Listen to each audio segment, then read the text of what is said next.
O Senhor esteja convosco. Está no meio de nós. Proclamação do Evangelho de Jesus Cristo, segundo Mateus. Glória a vós, Senhor.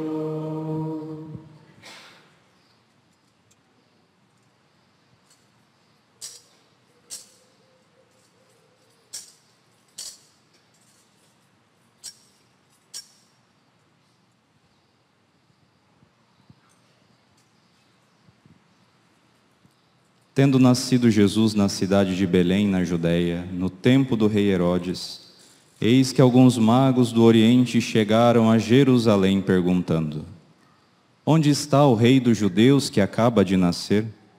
Nós vimos a sua estrela no Oriente e viemos adorá-lo. Ao saber disso, o rei Herodes ficou perturbado, assim como toda a cidade de Jerusalém. Reunindo todos os sumos sacerdotes e os mestres da lei, perguntava-lhes onde o Messias deveria nascer. Eles responderam: em Belém, na Judéia, pois assim foi escrito pelo profeta: E tu, Belém, terra de Judá, de modo algum és a menor entre as principais cidades de Judá, porque de ti sairá um chefe, que vai ser o pastor de Israel, meu povo. Então Herodes chamou em segredo os magos e procurou saber deles cuidadosamente quando a estrela tinha aparecido.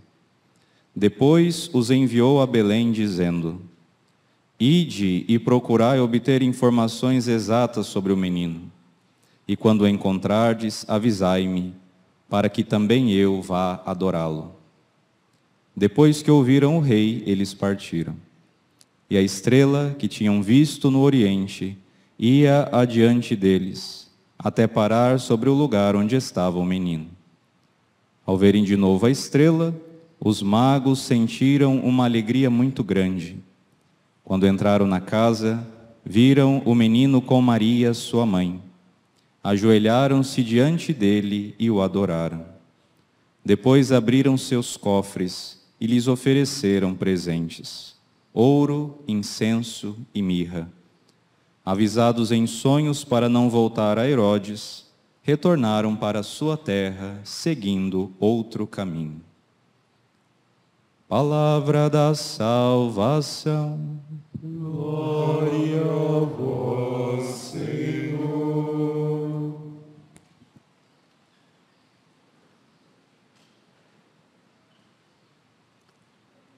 Como é pedido pela liturgia, então hoje, no dia da Epifania do Senhor, nós fazemos o anúncio da Páscoa e das festas móveis de 2025.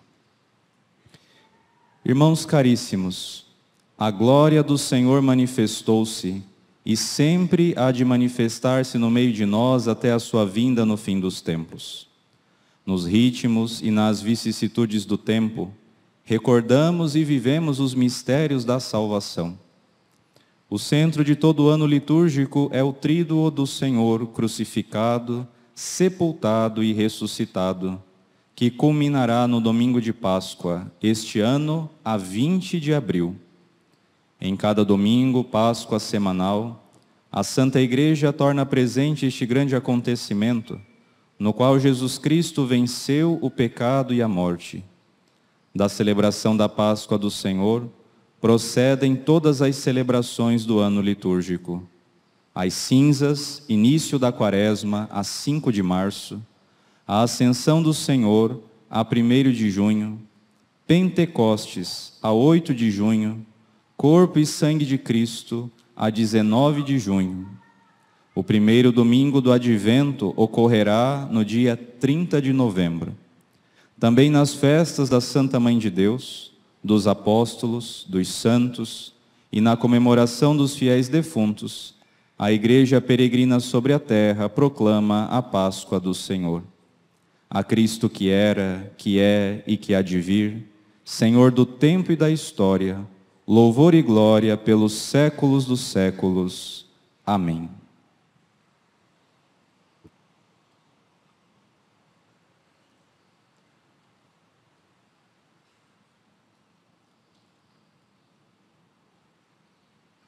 Queridos irmãos e irmãs, então hoje com grande alegria celebramos a solenidade da Epifania do Senhor. A Epifania do Senhor é essa solenidade que marca a manifestação de nosso Senhor Jesus Cristo a todo mundo. Nós sabemos que Deus escolheu, mas esse povo escolhido, ele foi escolhido para ser luz das nações. Foi para ficar fechado em si mesmo. Desse povo, então, nasce aquele que é a luz, e essa luz vem para brilhar, então, sobre toda a terra, sobre todas as pessoas. Hoje, essa força de atração exercida por essa luz começa a acontecer. E na figura desses magos, que são santos, nós encontramos ali todos nós.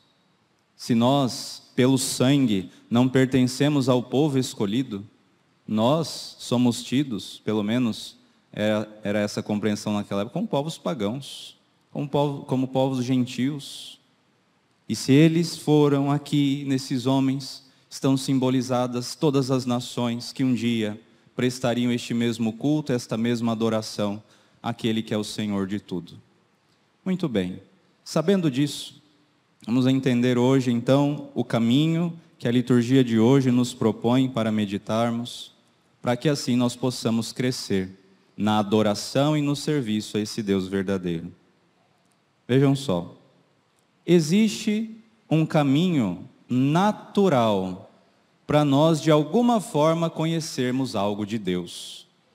Deus, Ele de alguma forma prega, Ele fala na sua criação. Todas as pessoas de boa vontade, que são honestos na sua busca pela verdade, em algum momento, exatamente na investigação da criação, vão reconhecer que existe na criação uma inteligência, que existe na criação uma verdade, uma lógica que faz tudo funcionar de forma harmoniosa. Isso nós constatamos em nós mesmos quando observamos o nosso corpo. Isso nós podemos ver nos ritmos dos tempos, nas estações, nos ciclos. Nós vamos, de alguma forma, tocando essa lógica e essa sabedoria com a qual tudo é governado. Uma lógica, uma sabedoria com a qual tudo foi criado. Ora, se nós, como eu disse, formos honestos, nós vamos constatar isso. E, obviamente, nesse caminho todo, encontrando-se com Deus, de alguma forma o ser humano vai criando formas de se relacionar com Ele. Todas as religiões pagãs, todas não, né? Acho que todas é forte, mas muitas delas que são expressões de um caminho honesto de busca de Deus, elas de alguma forma vão mostrando esse ser humano que é capaz de vislumbrar a presença, de vislumbrar a sabedoria, de vislumbrar esse que está no princípio de todas as coisas. Falar dos magos é falar de homens a quem a revelação de Deus ainda não tinha chegado. Eles conheceram o que conheceram numa busca pessoal e humana, terrena. E exatamente no meio dessa busca terrena que, de alguma forma, o lampejo da graça conduz esses homens para aquele que, no fundo, eles procuravam desde o momento em que começaram sua investigação. A graça de Deus, suficiente para a conversão de todos, está dada ao coração do homem, mesmo aqueles que nunca ouviram falar de Cristo. A graça suficiente para quê, Padre? Para que eles saiam do lugar onde eles estão, para conhecerem aquilo que Deus falou, para conhecerem Jesus Cristo, para conhecerem nosso Senhor. Então o que nós vemos são homens sinceros, homens que estão buscando, mas homens que acabaram praticando uma religião terrena, uma religião pagã, uma religião incompleta, uma religião criada por eles mesmos. Mas como eu disse, por essa sinceridade, perceberam o mover da graça, que de uma forma externa aparece como uma estrela. E vendo essa estrela, de alguma forma interiormente eles sabem que aquela estrela os conduzirá àquele para quem eles têm que entregar toda a vida. Então, o conhecimento de Deus natural, essa busca do conhecimento da verdade, abre o coração de todo ser humano, predispõe o coração humano para se abrir então à revelação de Deus. E eles se deixam conduzir pela estrela. E de alguma forma eles pensam, ora, essa estrela está nos conduzindo para o rei que vai nascer. Coisa que provavelmente eles descobriram pela graça. Ou seja, Deus de alguma forma falou para eles desse rei. E então eles pensaram, ora, se vai nascer o rei, deve ser na capital. Então eles vão parar em Jerusalém. E quando eles perguntam do recém-nascido, do rei que tinha acabado de nascer, Herodes, que escuta aquela pergunta, fica perturbado. Olha, como assim? Eu que sou rei? Eu que estou reinando aqui? Como assim? Nasceu um outro para tomar o meu trono? Herodes fica perturbado. Toda a cidade de Jerusalém fica perturbada com essa pergunta, com essa informação que os magos trouxeram. Herodes manda reunir então todos os estudiosos da Sagrada Escritura. Eles indicam o lugar que deveria nascer o Messias, o rei esperado. Olha só que bonito. Aqui os magos têm acesso àquilo que já não é mais um conhecimento humano, um conhecimento conquistado por uma investigação humana. Diferente dos outros povos e das outras nações, ao povo escolhido, Deus falou. Deus se revelou, Deus se mostrou. Deus falou a Abraão, Deus falou a Isaac, Deus falou a Jacó, Deus falou a Moisés, Deus falou por meio dos profetas. E nos últimos tempos, falou pelo Filho. Mas de alguma forma existia um conhecimento de Deus, que já não vinha da força humana, mas vinha do céu. E esses magos que começaram numa investigação humana, agora têm acesso a um conhecimento que vem do alto. Esses homens, escribas, sacerdotes, mestres da lei, então apresentam, dizendo um trecho dessa revelação, dizendo que o Messias deveria nascer em Belém de Judá. E eles, depois de serem ali de alguma forma vítimas de Herodes, Herodes queria enganá-los, eles saem de Jerusalém, a estrela aparece de novo, porque tinha desaparecido quando chegou em Jerusalém, e essa estrela os conduz até onde está o menino. E esse evento extraordinário de uma estrela que os conduzia, dá lugar agora àquela simplicidade de um menino no colo da sua mãe. E eles, não se escandalizando pela simplicidade do que encontraram, mas sabendo e movidos por aquela graça interior que os fazia acreditar naquilo que estavam vendo, em certo sentido, mas vendo com os olhos da fé, que Deus estava presente naquele menino, eles se dobram, eles se prostram. Homens que tinham uma busca inteira de vida.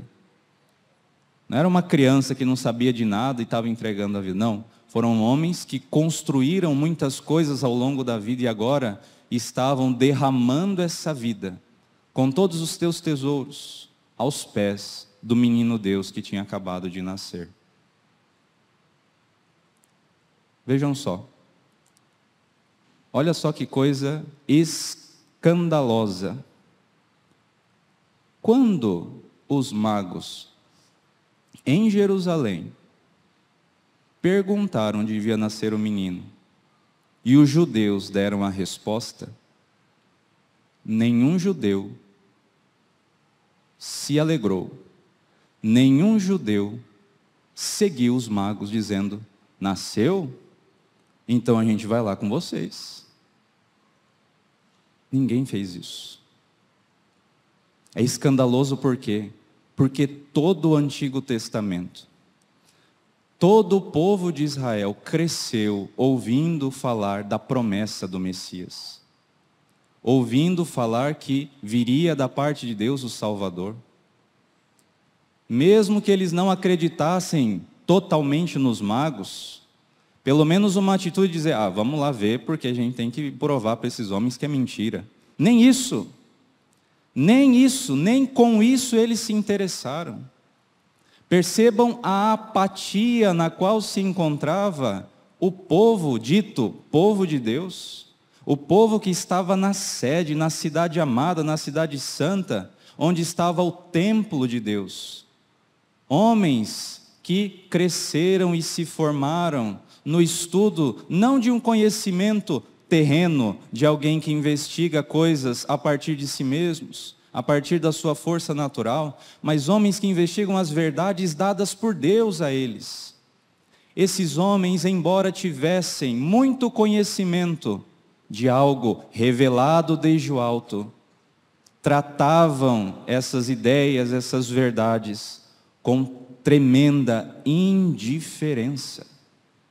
Parece até que a chegada do Messias é para toda Jerusalém. Se fosse só para Herodes, tudo bem, você vai entender. Herodes não era judeu puro, Herodes era um sacana. Mas toda Jerusalém, os homens que estavam à frente do povo, receberam como uma má notícia. Ficam perturbados. Gente, isso é escandaloso. É escandaloso porque não se vê um mínimo de interesse de mover uma palha, pelo menos para desmentir aquilo que estava sendo espalhado por aqueles homens estrangeiros, que tinha nascido o rei, que tinha nascido o Messias. É muita indiferença, é muita dureza de coração. E aqui vem aquele grande risco que todos nós corremos. Nós, de alguma forma, crescemos, vivemos numa cultura católica, seja ela abrangente, seja ela menos abrangente. Hoje, com a graça de Deus, nós sabemos muitas coisas. Nós temos como verdade muitas coisas e coisas corretas. Nós temos acesso a isso. Só que não adianta nada nós termos acesso a isso se a nossa vontade não se dobra e diz, é Ele o meu Senhor. Não adianta nada nós termos ideias corretas e práticas religiosas corretas se a nossa vida ainda não foi entregue ao menino Deus. Não adianta. O povo de Jerusalém provavelmente se sentiu muito desconfortável ao saber que eles de alguma forma teriam um novo rei, porque do jeito que estava, tá bom. Com um rei que não acreditava em nada, com Jerusalém dominada pelos romanos, mas a gente está vivendo do jeito que a gente quer, então está tudo bem. É uma espécie de ateísmo prático, onde a pessoa até acolhe, né? Não, é bonito. É bonito nós termos essas regras religiosas, termos essas práticas, organizarmos a nossa sociedade a partir dessas leis aqui, mas essa coisa de engajar a vida, de entregar a vida, de permitir que esses mandamentos entrem e tomem cada pedacinho do meu ser, me moldando a partir daquilo que vem do alto, isso aí já é demais. Isso aí já é demais. Tá bom aqui o nosso judaísmo, né, bonito, o nosso judaísmo burguês, de pessoas que sabem pregar o certo, sabem dizer o certo, mas cuja vida não deixa ser tocada por Deus. Na prática, vive-se como se Deus não existisse. Na prática, vive-se como se a nossa vida não fosse para Ele. Na prática, a cabeça ou aqui a cervical é dura. A cerviz é dura e é incapaz de se dobrar e dizer, eu não sou Deus, eu não sou Rei, eu não sou Senhor, e entregar aquilo que há de mais precioso aos cuidados dEle. a grandeza desses magos e aquilo que eles nos ensinam, e que contrasta exatamente com essa atitude do povo de Jerusalém, é exatamente essa docilidade de homens que eram reis, que eram sábios e que eram também praticantes de uma religião pagã, mas que abriram mão de tudo. Que abriram mão de tudo para serem todos eles inteiramente de Deus, inteiramente do menino que tinha acabado de nascer para governar todas as coisas. Santo Agostinho vai dizer: o povo de Jerusalém foi que nem aqueles homens que ajudaram Noé a construir a arca. Eles ajudaram na salvação dos outros, mas eles mesmos se perderam, porque não acreditaram e não seguiram ali quando Noé estava pregando e falando do que iria acontecer. Trataram-no como um louco e não quiseram seguir, embora soubessem, e até trabalharam para que o plano de Noé ali fosse concretizado. Guiaram para a salvação os outros, mas eles mesmos se perderam. Ensinaram o certo e mostraram o caminho certo, mas eles mesmos não tiveram o trabalho de se colocar a caminho. Apontaram, não como uma estrela reluzente, mas como um instrumento frio e sem vida, para aquele lugar que restauraria toda a criação. Mas eles mesmos não foram. Que tragédia, gente. Que tragédia. Como eu disse, é escandaloso. É escandaloso pensar em alguém que tem acesso àquilo que Deus revela e mostra, mas ele não deixa aquilo tocar a vida. Hoje, na Epifania do Senhor, nós vemos as nações se dobrarem. As nações de toda a terra hão de adorá-lo, ó Senhor. As nações de toda a terra hão de se curvar diante da sua majestade, da vossa majestade. Mas muitas vezes aqueles que já pertencem ao povo de Deus, e nós somos igreja, nós somos o novo povo de Deus. É escandaloso que alguém dentro da igreja, até praticando as coisas do jeito que tem que praticar, de uma forma, aqui me refiro às práticas religiosas, uma pessoa que ensina o certo, que fala o certo, que até corrige as heresias, mas cuja vida não foi entregue totalmente. O que você está guardando dentro do seu cofre? O que você está tratando como algo tão valioso, mas que ainda você não teve coragem de entregar para Deus? O que é? Hoje, os magos nos convidam a abrir os cofres. Vejam, se eram cofres, eram coisas preciosas. E a honrar esse menino Deus com esse tesouro que de alguma forma você está com medo de dar. Entregue. Coragem. Não tenha medo do menino. Quem que tem medo de uma criança de colo? Quem que tem medo da ternura de uma criança? Então hoje Deus nos convida, pelos magos, a nós também trilharmos um caminho de adoração e de entrega de nossas vidas. Os magos, quando retornam para casa, retornam por outro caminho. Obviamente eles estavam se esquivando de Herodes e, portanto, voltaram pelo caminho, desviando-se de Satanás e do mal, mas voltaram por outros caminhos também, porque agora eles trilhavam um novo caminho. E esse caminho é o próprio Cristo. Caminho, verdade e vida. Voltaram para casa convertidos, de fato. Aquela estrela deixou de aparecer para eles de forma externa, porque dentro deles a luz do Cristo os iluminava. E agora, nessa vida nova, testemunhavam para o mundo de trevas que a luz tinha brilhado sobre a face dessa mesma terra.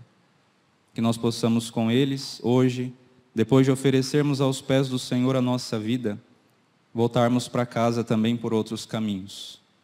Não caminhos geográficos, mas por esse novo caminho que dá vida, que é verdadeiro e que nos leva a brilhar como astros luminosos no mundo que está imerso nas trevas, para que assim outras pessoas vejam a salvação que vem de Deus. Que sejamos essas estrelas na vida de muita gente, para que, assim como nós, possam passar por essa tremenda experiência de entregar tudo para esse menino Deus, encontrando nele a grande alegria e o sentido da nossa existência. Louvado seja nosso Senhor Jesus Cristo. Seja louvado.